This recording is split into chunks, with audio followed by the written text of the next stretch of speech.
সুপ্ৰভাত ছাত্ৰ ছাত্ৰীসকল, আশা কৰোঁ তোমালোক ভালে আছা।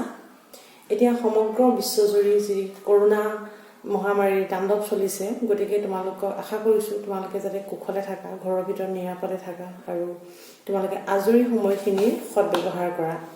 তোমালোকে আজৰি সময়খিনি সদব্যৱহাৰ কৰিবৰ কাৰণেই আমাৰ ইয়াত এটা হোৱাটছআপ গ্ৰুপ খুলি দিয়া হৈছে, যাতে তোমালোকৰ পঢ়া শুনা স্কুল বন্ধ থকা স্বত্বেও সুকলমে চলি থাকে। গতিকে মই তোমালোকক ইয়াৰ আগৰ দুটা পাঠত নক্তবিধি আৰু সত্ৰবিধিৰ কিছুমান নিয়ম দি দিছিলোঁ। আশা কৰিছোঁ তোমালোকে সেইখিনি ভালদৰে আয়ত্ত কৰি লিখি লৈছা, বা কিবা অসুবিধা থাকিলে মোক সুধিবা। আজি এতিয়া মই তোমালোকৰ পাঠত থকা এটা পাঠ লৈ আহিছোঁ। পাঠটিৰ নাম হৈছে মুক্তিমংগল ভটিমা। এতিয়া এই মুক্তিমংগল ভটিমাটি ৰচনা কৰিছিলে শ্ৰীমন্ত শংকৰদেৱে, আৰু তোমালোকৰ পাঠত থকা এই মুক্তিমংগল ভটিমাটি লোৱা হৈছে কালীয় দমন নামৰ নাটকখনৰ পৰা। শংকৰদেৱে বহুতো নাটক, ঝুমুৰা ইত্যাদিবোৰ ৰচনা কৰিছিল। তাৰ ভিতৰত কালীয় দমন এখন নাট, কালীয় দমন নাটখনৰ পৰা এই মুক্তিমংগল ভটিমাটি লোৱা হৈছে।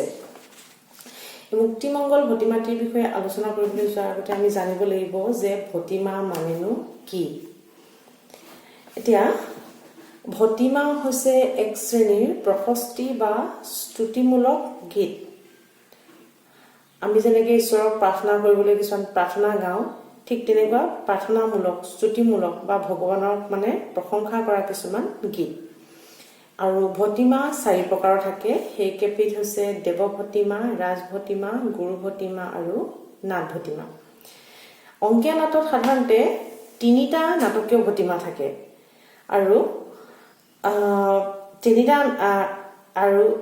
আৰম্ভণিতে যিটো ভটিমা অংকীয়া নাটত গোৱা হয়, সেই নাটিকাত সেই ভটিমাটোৱে নাটকখনত প্ৰস্তাৱনাৰ কাম কৰে। অৰ্থাৎ আৰম্ভণিৰ দৰে আমি যেনেকৈ ৰচনা এখন লিখিলে আৰম্ভণি এটা দিওঁ, বা যিকোনো এটা পাঠ আৰম্ভ কৰাৰ আগতে তোমালোকক আৰম্ভণিমূলক কিবা এটা, চিনাকিমূলক কিবা এটা আগবঢ়োৱা হয়, আৰম্ভণি এটা।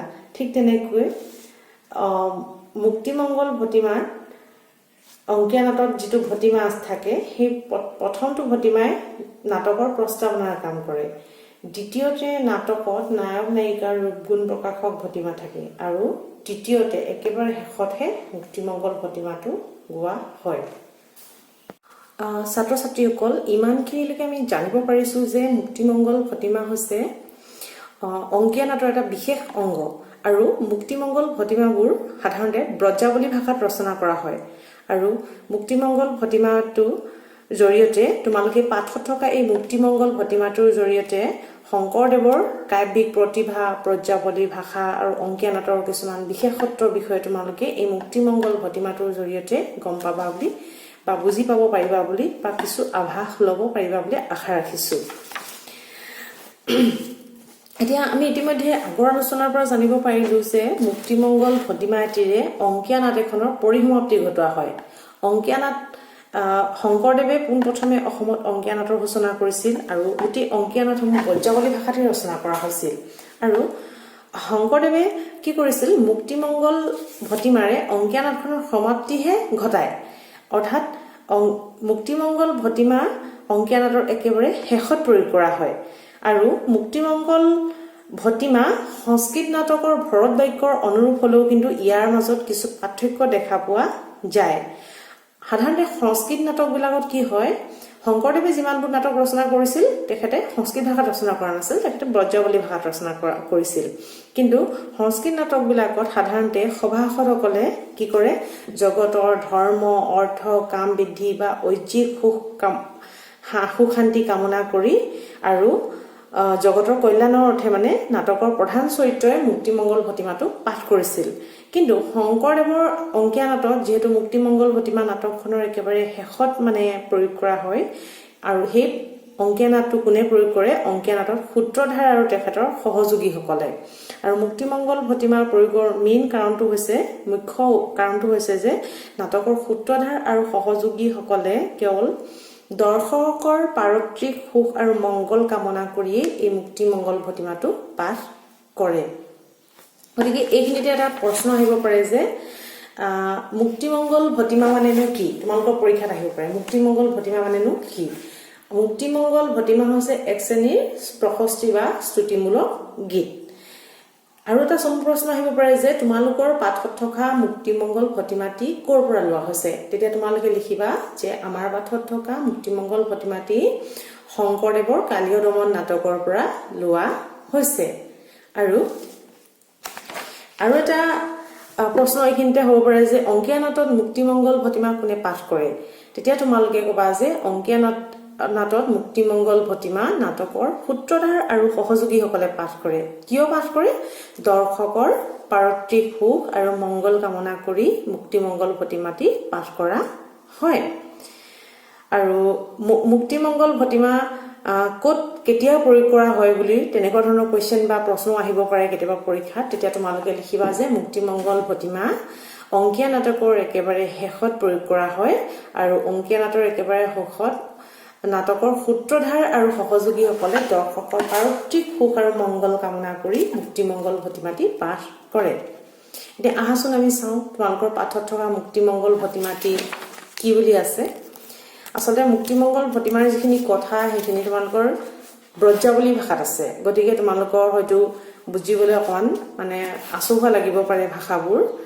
মই যিমানটো পাৰো তোমালোকক সহজকে বুজি পোৱাকে মই বুজাই দিম ইয়াত আছে ভটিমা মুক্তিমংগল দৈৱকী উদৰে উদয় জুহি দেৱা কয়লি ভকতক ত্ৰাণ অঘবক ধেনুক কেশী হবংশক কংশক ধ্বংসল প্ৰাণ অৰ্থাৎ দৈৱকীৰ উদৰত যিজন দেৱতাৰ জন্ম হ'ল সেই দেৱতাজনে আহি সমস্ত জগতৰ ভক্তসকলক ৰক্ষা কৰিলেহি কয়লি ভকতক ত্ৰাণ মানে গোটেই জগতৰ ভক্তসকলক আহি পৰিত্ৰাণ কৰিলেহি অঘবক ধেনুক কেশী হবংশক কংশক ধ্বংসল প্ৰাণ ইয়াত যিমান কেইটা মানে দৈত্য বা অসুৰৰ নাম লৈছে এই গোটেই অসুৰকেইটাকে কৃষ্ণই মানে কি কৰিছিলে দৈৱকীৰ উদৰত কৃষ্ণই তেওঁৰ পুত্ৰ হিচাপে জন্ম লৈ এই গোটেই অঘাসুৰ বকাসুৰ ধেনুকাসুৰ কেশী কংস এই গোটেই কেইজন দৈত্যকে ধ্বংসল প্ৰাণ অৰ্থাৎ তেওঁলোকক প্ৰাণ নাশ কৰিছিলে সেই কৃষ্ণই আহি ইমানখিনিলৈকে বুজি পাইছা যে দৈৱকীৰ উদৰত যিজন দেৱতাই আহি জন্ম ললেহি তেওঁ সমস্ত জগতৰ ভক্তসকলক ৰক্ষা কৰিলে আৰু তেখেতে অঘাসুৰ বকাসুৰ ধেনু কেশী কংস ইত্যাদি সকলোৰে প্ৰাণ নাশ কৰিলেহি তাৰ পিছৰ প্ৰেগাপটো আছে বিৰিন্দা বিপিন বিহাৰ বিশাৰদ শাৰদ চন্দ্ৰ সমান জুহি জগত গুৰু তেৰি হততে কৰো মুকুতি মংগল বিধান অৰ্থাৎ বৃন্দাবনত বিহাৰ বিশাৰদ অৰ্থাৎ বৃন্দাবনত যিজন দেৱতা ঘূৰি ফুৰে তেওঁৰ কাৰ নিচিনা দেখিবলৈ শাৰদ চন্দ্ৰ সমান অৰ্থাৎ শাৰদীয় জোনটোৰ নিচিনা সেই দেৱতাজন কোনো নহয় তেখেত শ্ৰীকৃষ্ণই বৃন্দাবনত আমি জানো যে শ্ৰীকৃষ্ণই বৃন্দাবনত বিহাৰ কৰি ঘূৰি ফুৰে ধেনু চৰাই গৰু চৰাই ঘূৰি ফুৰে বাঁহী বজাই ঘূৰি ফুৰে গতিকে তেখেতৰ ৰূপটো কেনেকুৱা শাৰদীয় চন্দ্ৰটোৰ নিচিনা জুহি জগত গুৰু তেৰি হততে কৰো মুকুতি মংগল বিধান অৰ্থাৎ সেইজন দেৱতাই হৈছে আমাৰ জগতৰ গুৰু আৰু আমি তেখেতৰ মুক্তি মংগল কামনা কৰিয়ে এই মুক্তি মংগল ভটিমাটি পাঠ কৰা হৈছে জুহি গোপবধূ বিবিধ বিধ্বংসল পৰিৰম্ভল ভুজ মেলি জুহি যমুনা জল জামিনী কামিনী মিলিলয় কয় ৰংগ কেলি অৰ্থাৎ যিসকলে গোপবধূসকলৰ লগত বৃন্দাবনত বিহাৰ কৰি ফুৰিছিল তেওঁই যমুনাৰ পানীত সেই গোপীসকলৰ লগত বৃন্দাবনৰ গোপীসকলৰ লগত ৰং ৰহস্য বা ৰং ধেমালি কৰি ঘূৰি ফুৰিছিল সেই একেজন দেৱতাই কি কৰিলে দুষ্ট অৰিষ্টক মুষ্টিক মুৰল শংখ চুৰলেল প্ৰাণ সেইজন দেৱতাই আকৌ কি কৰিলে দুষ্ট অৰিষ্টক নামৰ অসুৰটোৰ আৰু শংখচুৰ নামৰ অসুৰটোৰ প্ৰাণ নাশ কৰিলে সেইজনেই হৈছে আমাৰ জগতৰ গুৰু শ্ৰীকৃষ্ণ হুহি জগত গুৰু তেৰি হততে কৰো মুকুতি মংগল বিধান অৰ্থাৎ সেইজন জগত গুৰুৰে মুক্তি মংগল কামনা কৰি এই ভটিমাটি শংকৰদেৱে ৰচনা কৰিছে ইয়াৰ উপৰিও আৰু তোমালোকৰ আৰু এটা পেজ আছে বাকিখিনি মই তোমালোকক ইয়াৰ পিছৰ পাঠত বুজাই দিম ইমানখিনিলৈকে তোমালোকে কেইটামান চমু প্ৰশ্ন ইয়াৰ মাজৰ পৰা ওলাব পাৰে সেই চমু প্ৰশ্নকেইটা তোমালোকে বহীত লিখি ৰাখিবা যে দৈৱকী উদৰে উদয় জুহি দেৱা, ইয়াত জুহি দেৱা বুলি কাক কৈছে, অৰ্থাৎ দৈৱকীৰ উদৰত কোনজন দেৱতাৰ জন্ম হ'ল বুলি কৈছে। আমি সকলোৱে জানো দৈৱকী আছিলে শ্ৰীকৃষ্ণৰ মা, গতিকে ইয়াত উত্তৰটো হ'ব শ্ৰীকৃষ্ণ। তাৰপিছত আৰু এটা প্ৰশ্ন ওলাব পাৰে ইয়াত, কংসক ধ্বংসল প্ৰাণ, অৰ্থাৎ কংসৰ প্ৰাণ কোনে ধ্বংস কৰিছিল, সেইটোও আমি জানো কংসৰ প্ৰাণ শ্ৰীকৃষ্ণই নাশ কৰিছিল। শংখচূড়ক কোনে বধ কৰিছিল, শংখচূড়কো কৃষ্ণই বধ কৰিছিল। এতিয়া তাৰপিছত আৰু এটা কুৱেশ্যন আহিব পাৰে যে তোমালোকৰ এই মুক্তিমংগল ভটিমাটিৰ ৰচক কোন, শ্ৰীমন্ত শংকৰদেৱ, আমি জানো শ্ৰীমন্ত শংকৰদেৱ। আৰু তোমালোকক তাৰোপৰি শংকৰদেৱৰ ওপৰতো তোমালোকক কুৱেশ্যন আহিব পাৰে, প্ৰশ্ন আহিব পাৰে পৰীক্ষাত, গতিকে তোমালোকে কবি পৰিচয়টো অলপ ভালদৰে চাবা। কবি পৰিচয় তোমালোকৰ শংকৰদেৱৰ বিষয়ে আমি সকলোৱে জানো যে তেখেতে অসমত নৱবৈষ্ণৱ ধৰ্মৰ প্ৰচাৰ কৰিছিল আৰু আমাৰ অসমীয়া সাহিত্য সংস্কৃতিৰ গুৰি ধৰিছিল তেওঁ, আৰু তেখেতৰ সাহিত্যিক জীৱনৰ কীৰ্তিস্তম্ভখন আছিলে কীৰ্তন ঘোষা, গতিকে তেখেতৰ ওপৰত প্ৰশ্ন আহিব পাৰে। গতিকে তোমালোকে সেইখিনিও অলপ ওচৰত চমু প্ৰশ্ন পাঠৰ মাজৰ পৰা কিছুমান নিজে উলিয়াবলৈ চেষ্টা কৰিবা, নোৱাৰিলে মোক ক'বা, মই উলিয়াই দিম।